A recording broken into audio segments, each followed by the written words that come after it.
नमस्ते दोस्तों। Vivaan short stories में आपका स्वागत है। इससे पहले आप कहानी में खो जाएं, चैनल को सब्सक्राइब कर लें। प्राचीन समय की बात है। एक समुद्र के किनारे एक गुरु अपना आश्रम बनाकर रहा करते थे। हजारों शिष्य उनसे ज्ञान ग्रहण करने के लिए दूर दूर से उनके पास आकर रहते थे। गुरु का ज्ञान देने का तरीका भी बड़ा ही अनूठा था। शुरुआत में वो अपने शिष्यों को उपदेशों के माध्यम से ज्ञान देते थे। उसके बाद वो अपने शिष्यों को उस ज्ञान का अनुसरण करने के लिए कहते थे, उस ज्ञान को अपने व्यवहारिक जीवन में उतारने को कहते थे। एक बार उस आश्रम में एक सम्राट अपने बेटे को लेकर पहुंचा। उस सम्राट ने उस गुरु से प्रार्थना की कि आप मेरे बेटे को अपने आश्रम में रहने दें और अपने तरीके से उसे ज्ञान दें। उसे इस आश्रम में बिल्कुल भी ऐसा नहीं लगना चाहिए कि वो किसी सम्राट का बेटा है। उसे बिल्कुल साधारण शिष्यों की तरह ही ज्ञान देने की कृपा करें। गुरु ने मुस्कुराते हुए कहा कि सम्राट ज्ञान इसी तरीके से लिया जा सकता है। अगर तुम अपने आप को दूसरों से बड़ा समझोगे तो तुम ज्ञान ग्रहण नहीं कर पाओगे। अगर तुम्हें ज्ञान ग्रहण करना है तो तुम्हें दूसरों की तरह अपने आप को साधारण समझना होगा। यही ज्ञान ग्रहण करने की सबसे पहली सीढ़ी होती है। तुम निश्चिंत रहो, आज से तुम्हारे बेटे की जिम्मेदारी मेरे कंधों पर रही। ये कहकर गुरु सम्राट के बेटे को अपने साथ लेकर समुद्र के किनारे टहलने के लिए निकल गए। आश्रम के बाकी सभी बच्चे उस सम्राट को देख रहे थे। सम्राट अपने बेटे को अपने रथ पर बिठाकर लाया था, जिससे सभी बच्चे समझ गए थे कि ये लड़का सम्राट का बेटा है। इसी वजह से आश्रम के सभी बच्चे सम्राट के बेटे की तरह आकर्षित हो गए थे। जब गुरु सम्राट के बेटे को लेकर समुद्र पर टहल रहे थे तो सम्राट का बेटा अचानक फूट फूट कर रोने लगा, क्योंकि अभी वो सिर्फ 12 वर्ष का था और 12 वर्ष की आयु में उसके पिता उसे अपने से दूर छोड़कर चले गए थे। ये सदमा वो बच्चा सहन नहीं कर पा रहा था। वो नहीं समझ पा रहा था कि उसके पिता उसकी भलाई के लिए उसे उस गुरु के पास छोड़कर गए हैं। उसे रोते हुए देखकर गुरु ने कहा कि बेटा, मैं तुम्हें चुप नहीं करूंगा। हो सकता है कि आज मैं तुम्हारे आंसू पोंछ दूं, लेकिन कल तुम फिर अपने आप को अकेला पाओगे। याद रखना, जीवन में इंसान अकेला आता है और अकेला ही जाता है। जितनी जल्दी जो इंसान इस बात को समझ लेता है, वो उतनी जल्दी आत्मज्ञान के रास्ते पर निकल पड़ता है। गुरु ने अपनी बात आगे बढ़ाते हुए कहा कि जो इंसान अकेला रहना सीख लेता है वहीं खुद से प्यार कर पाता है, और जो खुद से प्यार करना जानता है वो किसी के भी जाने का अफसोस नहीं करता, क्योंकि वो खुद से ही प्यार करता है। धीरे धीरे तुम आश्रम के माहौल में ढल जाओगे। शुरुआत में तुम्हें समस्या आ सकती है, लेकिन कुछ दिनों के बाद तुम इसे आत्मसात कर लोगे। उसके बाद तुम्हें यही जगह बहुत अच्छी लगने लगेंगी। ये जगह तुम्हें अपनी महल जैसी लगने लगेंगी। संध्या हो चली थी। समुद्र के दूसरे छोर पर सूरज छिपने लगा था और अपनी लालिमा पूरे आसमान में बिखेर रहा था। इंसान की बर्बादी के 4 कारण वर्स एक साधु की कहानी बड़ा ही सुंदर दृश्य था, और गुरु शिष्य को अपने साथ लेकर आश्रम में वापस लौट आए। उस शिष्य को भी थोड़ी सांत्वना मिली, क्योंकि गुरु की आंखों में एक अभूतपूर्व शांति झलक रही थी, और जब हम किसी एकांतवासी गुरु की आंखों में वो शांति देख लेते हैं तो हमारे हृदय से भी सारा भार हट जाता है, मन एकदम निर्मल हो जाता है। जब सम्राट का बेटा रात्रि का भोजन करने के लिए भोजन कक्ष में पहुंचा तो आसपास के सभी शिष्य उसके पास आने लगे। उन सभी को पता था कि ये सम्राट का बेटा है, और अगर हम इससे दोस्ती कर लेते हैं तो उससे हमारा बहुत फायदा होने वाला है। यही सोचकर आश्रम के ज्यादातर ने उसे घेर लिया था। बस कुछ बच्चे जो अकेले रहने का महत्व समझते थे, जो दिखावे में विश्वास नहीं करते थे, वो उस सम्राट के बेटे के पास जाने की बजाय अपना पूरा ध्यान खाने पर लगा रहे थे और एकांत में बैठकर अपना भोजन कर रहे थे। कुछ दिनों के बाद सम्राट के बेटे की आश्रम के ज्यादातर बच्चों के साथ दोस्ती हो गई। अब वो आश्रम में उन बच्चों के साथ घूमता, उन्हीं के साथ अपना ज्यादातर समय बिताता। आखिरकार सम्राट का बेटा था, सुख सुविधाओं में पला बढ़ा था। आसपास बहुत से दास औरत आसिया होते थे। आसपास अपने मित्रों से घिरे होना वही दिनचर्या उसने इस आश्रम में भी अपना ली थी। ऐसा नहीं था कि गुरु को ये सब पता नहीं था, पर गुरु उसे अलग तरीके से ज्ञान देना चाहते थे। बच्चों को ज्ञान आप उपदेश देकर नहीं दे सकते, उन्हें साक्षात्कार कराना पड़ता है। उसके बाद उन्हें वो बात समझ आती है जो आप समझाना चाहते हैं। गुरु को ये बात पता थी कि अगर मैं इसे बोलकर बताऊंगा तो ये कभी समझ नहीं पाएगा। मुझे ऐसे दिखाना पड़ेगा, इसे एहसास कराना पड़ेगा कि अकेले रहने से ही तुम अपनी शक्तियों को जान पाओगे। ये सीख देने के लिए गुरु एक दिन उस शिष्य को अपने साथ एक पहाड़ी की चोटी पर ले गए। पहाड़ी पर पहुंचकर गुरु ने उसे शिष्य से कहा कि अब तुम्हारा ज्ञान पूरा हो चुका है, बस एक आखिरी रात तुम्हें यहां पर बितानी होगी। उसके बाद अगले दिन शाम को मैं तुम्हारे राजमहल में तुमको पहुंचा दूंगा। वो बच्चा तो ये सुनकर बहुत खुश हो गया कि अब मैं वापस अपने राजमहल चला जाऊंगा। फिर से मेरे दास और दासियां, सारी भोग की वस्तु ये मेरे पास होंगी। उस शिष्य ने गुरु से पूछा कि गुरु जी, मुझे आज रात आप यहां पहाड़ी पर क्यों छोड़ रहे हैं? आखिर मुझे कौन सा आखिरी ज्ञान यहां से मिलेगा? गुरु ने मुस्कुराते हुए कहा कि यहां पर चट्टान के पीछे तुम्हें छिपकर बैठना होगा। यहां पर रोज रात को एक बाज जाता है। तुम्हें उस बाज को देखना है, बड़ी गौर से देखना है, हर गतिविधि देखनी है, और उस बाज को देखने के बाद अगले दिन अगर तुम उस बाज की खूबियां मुझे बता पाए तो मैं तुम्हें तुम्हारे राजमहल वापस भिजवा दूंगा। और हां, सुबह आने से पहले एक बात पर और ध्यान देना है, एक चरवाहा यहां पर अपनी भेड़ों को चराने के लिए आता है। तुम्हें उन भेड़ों की गतिविधियां भी देखनी है। याद रखना, बाज की गतिविधि रात को और भेड़ों की गतिविधि सुबह। अगर तुम दोनों की गतिविधि ध्यान से देखकर मुझे बता पाए तो तुम इस आश्रम से हमेशा के लिए आजाद हो जाओगे। तुम्हारा ज्ञान पूरा हो जाएगा। मैं तुम्हारे पिता को कह दूंगा कि यह बच्चा हमारे आश्रम का सबसे ज्ञानी बच्चा है। ये कहकर गुरु अपने आश्रम में वापस लौट आए और वो बच्चा वहीं पर उस चट्टान के पीछे खड़ा हुआ उस बाज का इंतजार करने लगा। काफी वक्त बीत जाने के बाद वहां पर एक बाज अपने बच्चों के साथ पहुंचा। सम्राट के बेटे ने पूरी रात उस बाज की गतिविधि बड़े ही ध्यानपूर्वक देखी और सुबह होने के बाद जब चरवाहा वहां पर अपनी भेड़ों को लेकर पहुंचा तो उसने एक अभूतपूर्व दृश्य देखा। उसने देखा कि वो बाज भेड़ की एक मेमने को अपने पंजों में दबाकर आसमान में उड़ गया। उसने उस भेड़ के बच्चे का शिकार कर लिया था।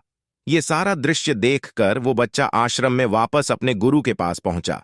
इससे पहले कि गुरु उससे कुछ पूछते, उसने गुरु को प्रणाम करते हुए कहा कि गुरुदेव, आप आश्रम के सभी बच्चों को यहां पर बुला लीजिए।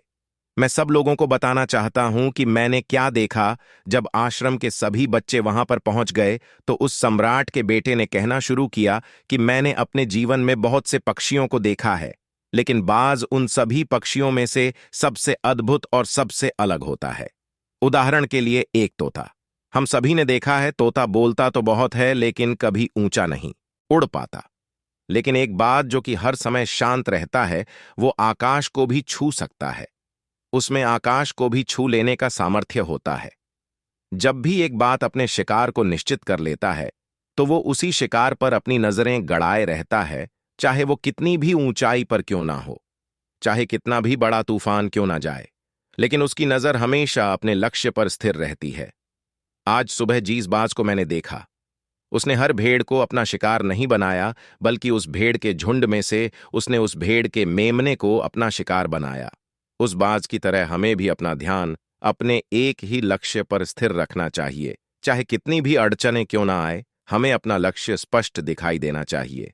10-20 अलग अलग लक्ष्यों में अपनी ऊर्जा बर्बाद करने की बजाय हमें किसी एक लक्ष्य पर पूरी एकाग्रता के साथ ध्यान देना चाहिए। तीसरी बात जो मैंने उस बात से सीखी और जो हम सभी को सीखनी चाहिए, वो ये है कि बाज कभी भी दूसरे पक्षी के साथ नहीं उड़ता, वो हमेशा आकाश में अकेला उड़ता है। इससे हमें ये सीख लेनी चाहिए कि हमें कभी भी छोटी सोच वाले लोगों के साथ नहीं रहना चाहिए। आखिरकार हम भी वही बन जाते हैं जिनके साथ हम रहते हैं।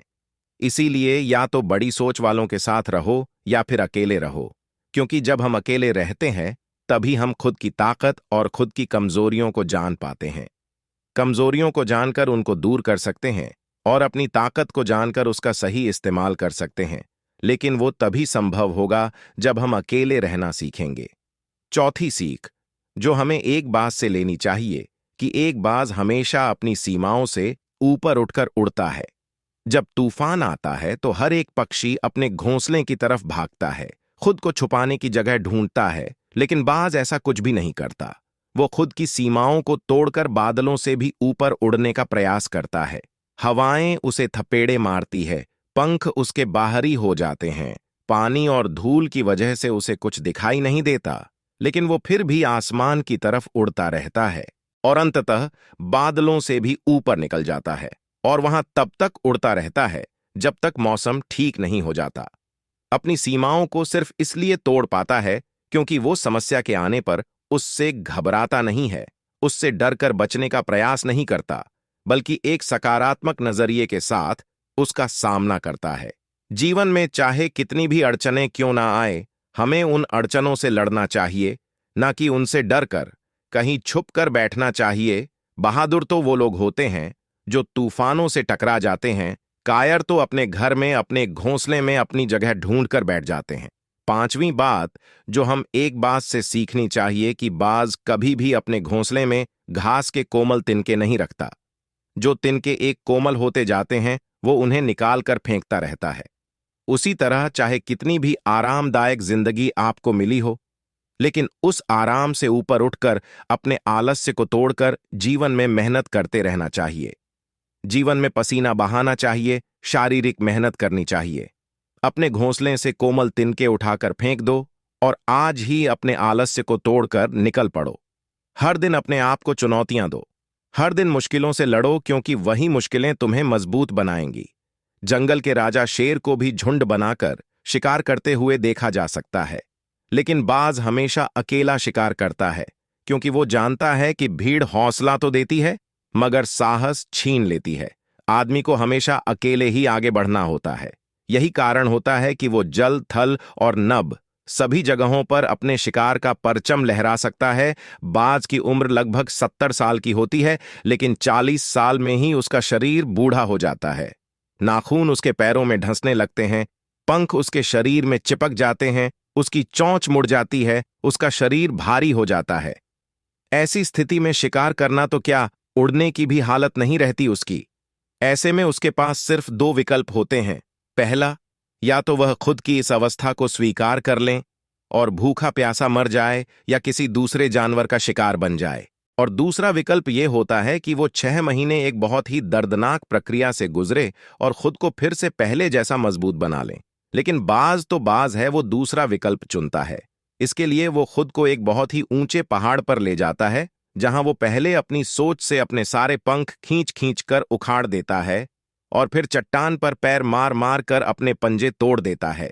उसके बाद उसी चट्टान पर अपनी चोंच को पटक पटक कर तोड़ देता है और इस लहूलुहान अवस्था में खुद को दूसरे जानवरों से छुपाता फिरता है। अगले 6 महीने तक वो इसी दर्दनाक प्रक्रिया से गुजरता है और इंतजार करता है, नए चोंच, नए पंख और नए पंचों का। तब फिर वो अपनी नई जिंदगी शुरू करता है और निकल पड़ता है अपने शिकार पर और अगले 30 सालों तक फिर से राज करता है। इसीलिए समय आने पर हमें भी अपनी पुरानी आदतों को छोड़ना पड़ता है और कुछ नया सीखना पड़ता है। समय के साथ बदलना पड़ता है, अपने आप को तैयार करना पड़ता है, वरना हमारा भी शिकार हो सकता है, हम भी पीछे रह सकते हैं। इसके बाद सम्राट के बेटे ने भेड़ों की विशेषता बताते हुए कहा कि भेड़ हमेशा झुंड में चलती है।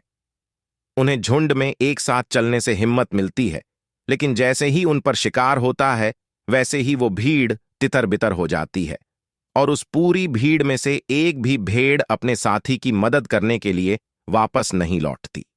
इससे हमें ये सीख मिलती है कि हमारे साथ कितने भी लोग खड़े हो, किसी पर भी यकीन नहीं करना। यकीन करना तो खुद पर करना, क्योंकि बुरा समय आने पर वो भीड़ कब तितर बितर हो जाएगी आपको पता ही नहीं चलेगा। गुरु को प्रणाम करते हुए सम्राट के बेटे ने अपने गुरु से कहा कि गुरुदेव, अगर मुझसे कोई सीख रह गई हो तो कृपया करके आप बताने की कृपा करें।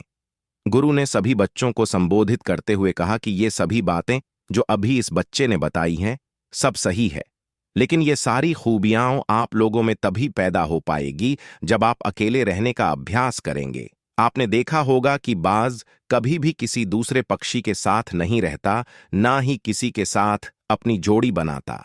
वो आसमान में अकेला उड़ता है और अकेला उड़ने की वजह से वो अपनी ताकत और अपनी कमजोरियों को जान पाता है। इसके बाद गुरु ने अपनी बात खत्म करते हुए कहा कि मैं आज रात इस सम्राट के बेटे को इसके राजमहल में छोड़ने के लिए जा रहा हूं, क्योंकि इसके सीख यहां पर पूरी हो गई है। और ये कहकर गुरु उस सम्राट के बेटे का हाथ पकड़कर राजमहल की तरफ रवाना हो गए और बाकी के सभी बच्चे उन्हें पीछे से जाते हुए देखते रहे।